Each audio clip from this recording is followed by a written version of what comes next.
It is September and a lot has happened in the red light therapy space in the last few weeks. You see, PBM 2024 was held in London mid-August, and the content, the ideas, the technology, the science that came out of that event was huge. So be sure to hang around until the end of the video because I will be doing a mini debrief to cover the key takeaways from that event. But until then, let's kick off with new products to hit the red light therapy space. First up, the UK company Red Light Therapy have updated their targeted device. This is their 3.0 device. It has 3 wavelengths, it is portable, it has dimming functions, though there's nothing here we haven't seen in other products. Oh, and just remember, I do put all the links and resources mentioned in this video all down below.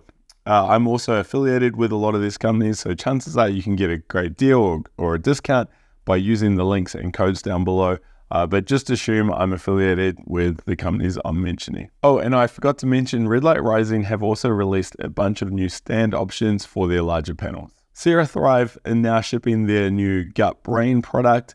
I actually interviewed the founder of CeraThrive in London a few weeks ago, so that video will be out soon. But they've also released a coaching program, and this works in conjunction with their product. Okay, so 2 companies, Hooga and BondCharge, have both released an infrared mat, which also combines PEMF technology. Now, I personally don't know much about PEMF, that's a bit of a mouthful, but I know a lot of people have asked about it in our Facebook group, and a lot of people have chipped in with their experiences, and there are some rather knowledgeable people in that group. So check out that group, do a search if you want to learn more about this, though I'm sure we'll be putting out an article on the technology, given there's so many questions about it, and given that we're now seeing red light therapy products utilizing this technology. That blog will go up over at lighttherapyinsiders.com. I know, lots of links and lots of websites and lots of groups. Links are all down below. I just want to scrape the surface of new products, new ideas in these roundup videos, because otherwise, if I get too technical, we're going to be here all day and night, and no one will watch it. So if you want to learn more about the Hooga mat and the BondCharge mat, links are all down below. If you want to learn more about PEMF, links are down below as well. If you've been in the market for one of these, then hey, you've got options now. Now, if you're using red light therapy for beauty benefits, and you should be because it is amazing for that, you're going to be excited. There are a lot of companies coming out with a lot of new beauty-related products. So let me run through them. SolarWave, the company that came out with that very popular wand, have now come out with a neck and chest product and also a face mask. I may actually get one of these, maybe the mask, and look at doing a review in the future. Speaking of masks, Current Body have come out with an anti-acne mask, so it's using blue light, and they also have a smaller targeted device, which they're calling their anti-blemish LED pen, though it's rather big for a pen. And that's not all. Kala have also released a mask. I've got it here with me, and I'm going to be doing a review of that very soon. They've also released a mat and a few other products as well. So look, it's hard to keep up with all the products, but I do my best to share them all in these monthly videos. All right, now for new articles to hit the web in the last few weeks. First up, Platinum LED have published an article on using red light therapy for dental health, and in particular, if you have a cracked tooth. Now, I should mention, expect to see more content on dental health and red light therapy in the coming weeks and months, both on this channel and also at our Light Therapy Insiders blog. But we'll be attending a dentistry event in the coming weeks or months. I don't know when it is exactly.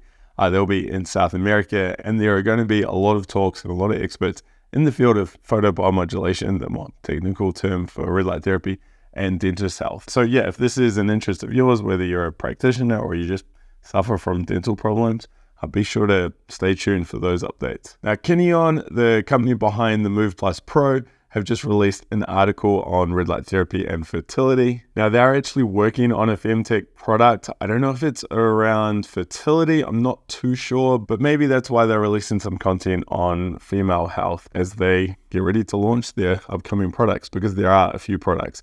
Check out my most recent interview with Forrest Smith, the co-founder of Kineon, for more on those products. Now, Rouge have put out an article explaining their choices for the wavelengths they use in their products. Now, Rouge have stuck to more of the traditional 660, 850 nanometer wavelengths, unlike a lot of these other companies who have got 6-7 different wavelengths in one panel. So they're stating that they believe there's no real difference between, say, 630 and 660, for instance. So check it out. It is a good read, and if you're in the market for buying a product, yeah, you might want to read that before you get caught up in all of these different wavelengths that are on offer. Thor Lasers have just put out a video how they're using their products to help with pain. Speaking of red light therapy and pain, stay tuned for the science section later on in this video. And I also recently interviewed James Carroll on red light therapy and pain and a few other health issues. Plus, in London, I did another interview with the Thor guys talking about the NovaThor bed and how it compares to other beds in the market. Finally, Joe's have an article on red light therapy and hyperpigmentation. Now, this is a rather controversial topic because the science and the data does indicate that red light therapy can help with hyperpigmentation. However, every now and then you do hear someone come along who says, look, it actually made it worse. This is something we see in the red light therapy Facebook group of ours. And it's just one of those, can't quite figure it out yet, whether it's a particular wavelength or intensity or a skin type or a duration. So many variables. But anyway, check out this article if this is something that interests you. Hey, if you're enjoying this video, please know I publish a news roundup video like this once a month. So be sure to hit subscribe. But I also want to give a shout out to the Light Therapy Insiders website. This is a really comprehensive website. We have amazing content over there, whether it's product reviews, product comparisons, interviews, or deep dives into all sorts of topics in the space of red light therapy. Plus, we put out a regular newsletter with even more content that doesn't even make it to the website. Highly recommend getting on that newsletter list and checking out the blog if you haven't already. And while you're over there, click on the shopping tool up top. That will pull up a database that I've created that shares all the metrics, all the data points from all the panels I've tested over the years.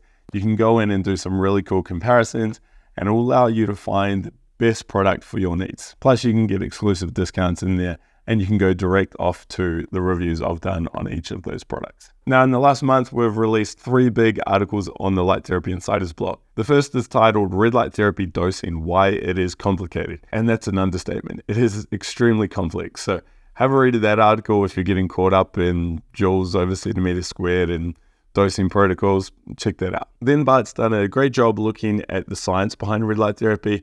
And there's an article titled, Is Red Light Therapy Science-Based? An Introduction. Finally, as I mentioned at the start of the video, Bart and I and Lisa all attended PBM 2024 in London.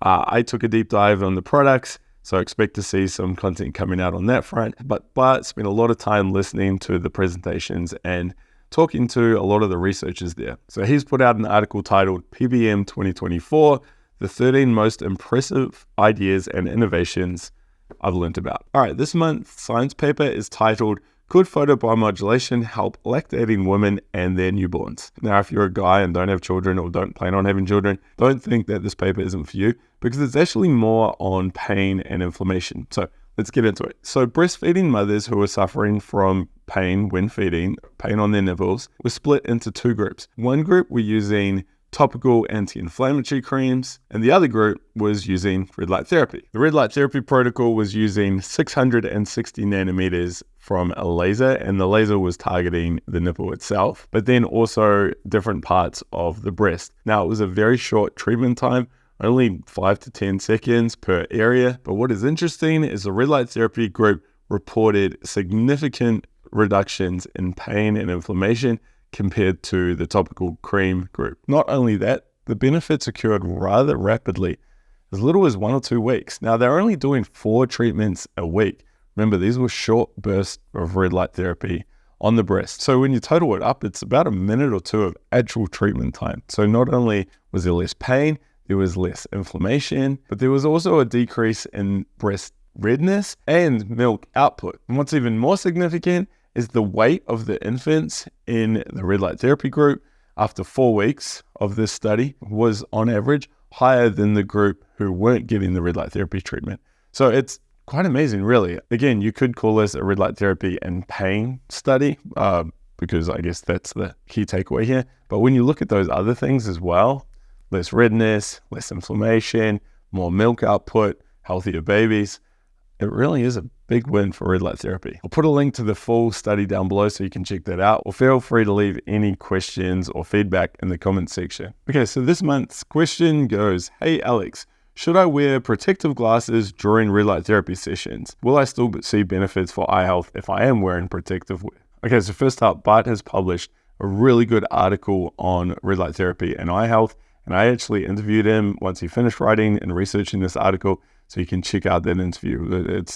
It's probably the 30-40 minute answer to this question. But let's answer this in reverse. If you are wearing protective wear, you're still going to get some benefit to the eye and the eye region because you're still treating around the eye, right? But if you really want to treat the eye itself, then yeah, you want a couple of minutes of treatment time direct onto the eye. Now, Bart's conclusion from his research is to get the optimal benefit for eye health, you want about 2 to 3 minutes of treatment time at an intensity of about 40 to say 50 milliwatts over centimeter squared. Your typical panel at say 6 inches is putting out 50 to 70 milliwatts over centimeter squared. So you could use something like that or stand a little bit further behind. Again, the light therapy shopping tool breaks down all the intensities. So pull up that data to see what your panel is emitting, but a couple of minutes should be all you need. Now, you may actually find you want to start with shorter treatment times or even less intensity. So you stand further away and over time just build up that intensity to the 2-3 minute mark. So just experiment to see what feels best for you. Again though, check out Bart's guide, check out the interview, or even reach out to Bart directly. Okay, so what have I been up to in the last month? Well, that's quite a lot actually. As you can see, I have a different background. I'm actually filming this in an Airbnb townhouse in Dubai. So a few weeks ago, my family and I relocated to Dubai, and yeah, it's been a rather big change. Not only that, we had probably the biggest red light therapy event in a 2-year period happen 3 or 4 days after this move. I know it's crazy timing. That was in London. So I flew up there and yeah, had an amazing time up there. I think we did 8 interviews. So there's some amazing content coming out with some very talented, very knowledgeable people in the red light therapy space, including Professor Michael Hamblin. So that's an exciting one. It will be up soon. Because I haven't set up my permanent home or an office yet, I'm just using this temporary filming studio, if you want to call it that. It means I'm putting all my reviews on hold just for a few weeks or a month. But the good thing is I have a lot of content that we're editing. So content will still keep rolling out on the YouTube channel. But I have fallen behind on both YouTube comments and Facebook comments and actually emails as well. Now, I will be catching up on them. I was keeping up with YouTube comments and answering every single one of them. That may change going forward because there's so many comments that come through, and thank you for all the comments. I will say that I actually read, I'd say about 80% of them, maybe more, 90% of them. And when I see something that I really need to answer, I'll make sure I answer that. But I just wanted to say that because, yeah, I used to be really good, and now people might be thinking, oh, Alex isn't responding. A lot's been going on over the last 2 or 3 months. My son has just started school here. You know, we're applying for a visa, residency, and purchasing a house. It's a little bit busy, but it will settle down soon. As for content, we have some great content coming up on the channel. We have a video titled The Best Red Light Therapy Panel from a Value Point of View. I have an amazing before and after comparison. So I take a deep dive into this lady's protocol, what she was using, and how you can maybe replicate it at home. And then, of course, I have a heap of amazing interviews. So that's all going to be rolling out. Not only that, we are publishing 2 videos a week. So chances are you've probably missed something that recently was published. Here were some of the highlights from the last few weeks. There was the interview I did with Bart on red light therapy and the eye. There was my BestQL Pro 100 review. There was my interview with the CEO of Block Blue Light. Very, very fascinating. We talk about light cycles, circadian rhythms, sleep, red light therapy panels, all sorts of cool things. I then published my Block Blue Light Elite XL review. This is the larger body size panel. Really, really good panel. So check out that review. And then finally, there's this video up here, which I highly recommend checking out if you haven't seen it already. This was a debrief wrap-up video that Bart and I filmed the day after PBM 2024. We both shared our highlights, our key insights, what we learned, all that cool stuff. Highly recommend checking it out. It's up here.